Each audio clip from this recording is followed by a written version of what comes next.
अस्सलाम वालेकुम। आज का जो टॉपिक हम डिस्कस करने जा रहे हैं वो प्लास्टिड्स है। तो plastid double membrane bonded organelles हैं जो कि प्लांट्स में और एल्गल सेल्स में मौजूद होते हैं। तो इनका ओरिजिन ऐसे है कि जैसे बोन फॉर्मिंग सेल्स होते हैं ओस्टियोब्लास्ट, इस तरह प्रोप्लास्ट जो होते हैं वो इमेच्योर प्लास्टिड्स होते हैं जो अभी कोई डिवेलप नहीं हुए होते क्लोरोप्लास्ट में, क्रोमो में या ल्यूकोप्लास्ट में। ये एक तो इमेच्योर होते हैं, सेल्फ रेप्लिकेटिंग होते हैं और ये मेरिस्टेमेटिक सेल्स के अंदर मौजूद होते हैं। ये रेप्लिकेट हो के अपनी काफ़ी ज़्यादा तादाद बना लेते हैं और उसके बाद जब ये मेच्योर होना स्टार्ट होते हैं तो इसमें कुछ फैक्टर्स हैं जो इनको डिटरमिन करते हैं कि क्या बनेंगे, जिसमें फर्स्ट लाइट है, दूसरा इंट्रासेलुलर कंडीशंस हैं, तीसरा इनकी लोकेशन है और उसकी बेस पे फिर ये क्लोरोप्लास्ट, ल्यूकोप्लास्ट या क्रोमोप्लास्ट में चेंज हो जाते हैं। और प्लास्टिड्स की मेन तीन इकसाम हैं जिसमें से पहली हम जो डिस्कस करेंगे वो ल्यूकोप्लास्ट है।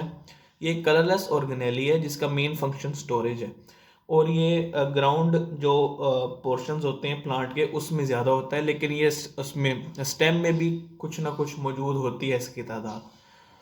इनकी जो शेप होती है वो ट्रायंगुलर ट्यूबुलर शेप होती है और कुछ और शेप्स भी हो सकती हैं। इसकी भी आगे तीन जो है वो टाइप्स एक्सप्लेन की जाती हैं, जिसमें पहली है अमाइलोप्लास्ट जो स्टार स्टोरिंग होते हैं, एलेओप्लास्ट जो लिपिड स्टोरिंग होते हैं और तीसरा प्रोटीनोप्लास्ट जो प्रोटीन स्टोर करते हैं। दूसरी इसकी जो किस्म है वो क्रोमोप्लास्ट है। क्रोमोप्लास्ट का फंक्शन ये है कि वो ग्रीन के अलावा तमाम जो पिगमेंट्स हैं उन्हें प्रोड्यूस करता है और इम्पार्ट करता है प्लांट्स में, जैसे कि फ्रूट्स में, पेटल्स में, और जहाँ जहाँ पे ग्रीन की जगह कोई और कलर होगा वो क्रोमोप्लास्ट ही इम्पार्ट कर रहे होंगे। इसलिए ये पॉलिनेशन और डिस्पर्सल ऑफ सीड्स में मेन रोल प्ले करते हैं, क्योंकि जो कलर्स होते हैं वो इंसेक्ट्स को और बर्ड्स को अट्रैक्ट करते हैं, तो फिर पॉलिनेशन और डिस्पर्सल ऑफ सीड के जो चांसेस हैं वो डबल हो जाते हैं। तीसरी और जो इसकी मेन टाइप और मोस्ट इम्पॉर्टेंट टाइप है वो क्लोरोप्लास्ट है। क्लोरोप्लास्ट जो है ये एक ग्रीन प्लास्टिड है, ग्रीन कलर इम्पार्ट करता है सेल के प्लांट्स में। इसकी जो नंबर, शेप और इसका साइज जो है वो डिफरेंट होता है डिफरेंट सेल्स के मुताबिक, और जो एनबीएफ के मुताबिक इसकी शेप जो है वो डिस्कॉइड होती है। इसका जो साइज है वो 4.6 माइक्रोमीटर के अंदर रेंज करता है और ये सेल्फ रेप्लिकेटिंग और सेमी ऑटोनोमस ऑर्गेनेली है। ये सेल्फ रेप्लिकेटिंग और सेमी ऑटोनोमस ऑर्गेनेली है। इसकी जो बेसिस है ना वो इस तरह है कि जो एक थ्योरी है एंडो सिम्बियोट थ्योरी, ये स्पोर्टिंग थ्योरी है थ्योरी ऑफ एवोल्यूशन की। इसके मुताबिक क्लोरोप्लास्ट और माइटोकॉन्ड्रिया पुराने ज़माने में ये बैक्टीरियम हुआ करते थे, प्रोकैरियोट्स हुआ करते थे और प्रोकैरियोट्स थे और इन्हें इनगल्फ कर लिया किसी यूकैरियोटिक सेल ने, और ये एवोल्यूशन के साथ साथ चेंजेस आती गई और ये और उसकी अपनी सेल वाली उसको खासियत को इन्होंने छोड़ दिया और ये उसकी ऑर्गेनेली बन गए। इसको सबसे ज़्यादा जो सपोर्ट करती हैं वो चीज़ें, इनके अंदर सर्कुलर डीएनए की प्रेजेंस है जो रिजेंबल करता है प्रोकैरियोट्स के साथ। दूसरा, इनके अंदर जो राइबोसोम्स होते हैं वो 70S होते हैं, वो भी जो है वो रिजेंबल करता है उसके साथ हमारे प्रोकैरियोट्स के साथ। और तीसरी इसमें जो चीज़ है वो इसमें प्रोटीन सिंथेसिस भी हो रही होती है, इस वजह से खुद को रेप्लिकेट भी कर सकती है और आधे को ज़्यादा से ज़्यादा अपने जो निज़ाम है खुद चला सकती है। ये इतने ज़्यादा डिपेंड नहीं कर रही होती न्यूक्लियस के ऊपर जिस तरह बाकी जो हमारी ऑर्गेनेलिज है वो कर रही होती हैं।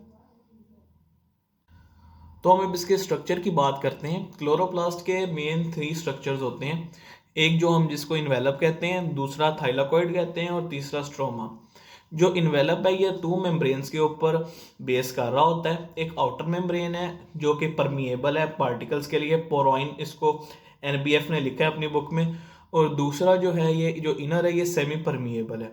और इन दोनों के दरमियान में एक इंटरमेम्ब्रेनस स्पेस भी मौजूद होती है, यानी दोनों जो हमारी इसके जो मेम्ब्रेन्स होंगे उनके दरमियान में खाली स्पेस भी होगी।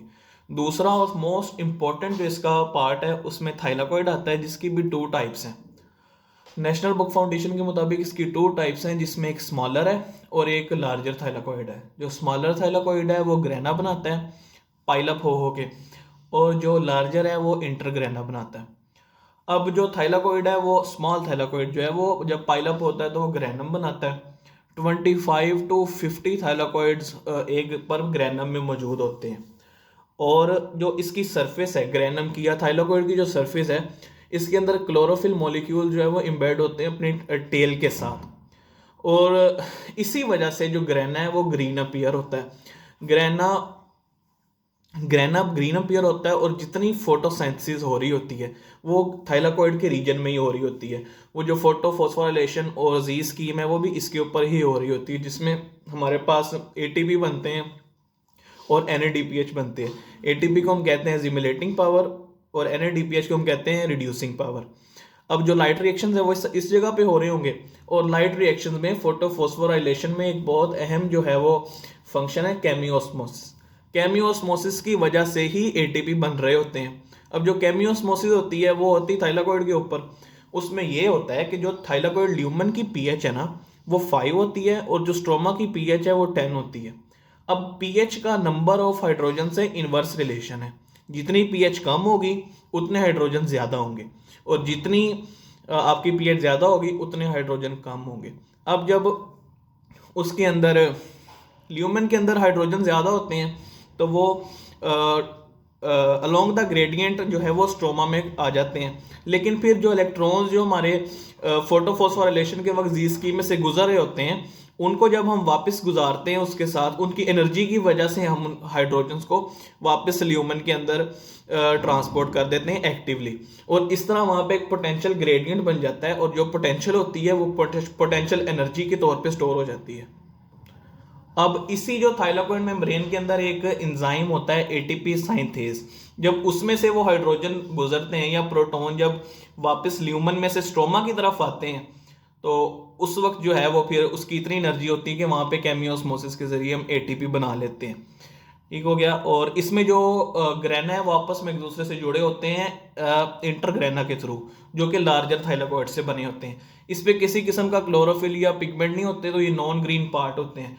अक्सर MCQs भी आ जाता है कि इसमें से कौन सा एरिया जो है स्ट्रक्चर का वहाँ पे लाइट रिएक्शन नहीं या फोटोसिंथेसिस नहीं हो रही होती, लाइट रिएक्शन नहीं हो रही होती, तो वो इंटरग्रेना उसमें अक्सर आ जाता है। इसमें बच्चे कंफ्यूज हो जाते हैं। इसका जो लास्ट और ये भी बहुत अहम इसका हिस्सा है जो है वो हमारे पास स्ट्रोमा है, जिसके अंदर डार्क रिएक्शंस हो रहे होते हैं।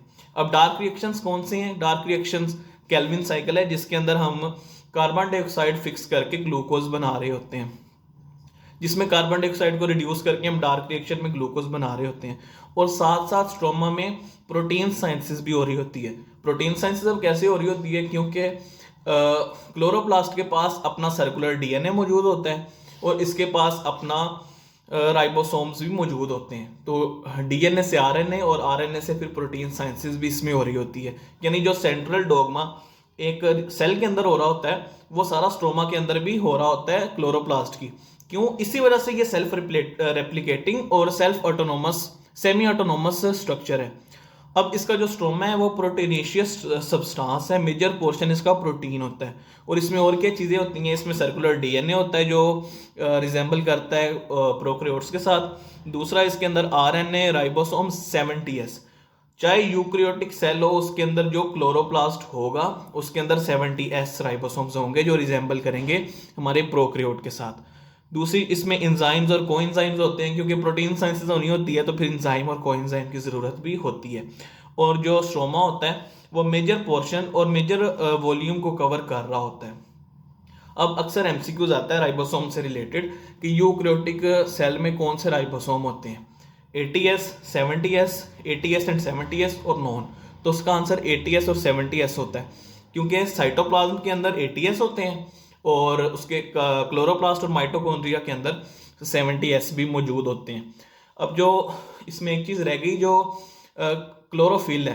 क्लोरोफिल एक ऑर्गेनिक कंपाउंड है जो कि फोटोसाइंसिस में मेन रोल अपना प्ले कर रहा होता है और थाइलाकोइड के अंदर इम्बेड हुआ होता है।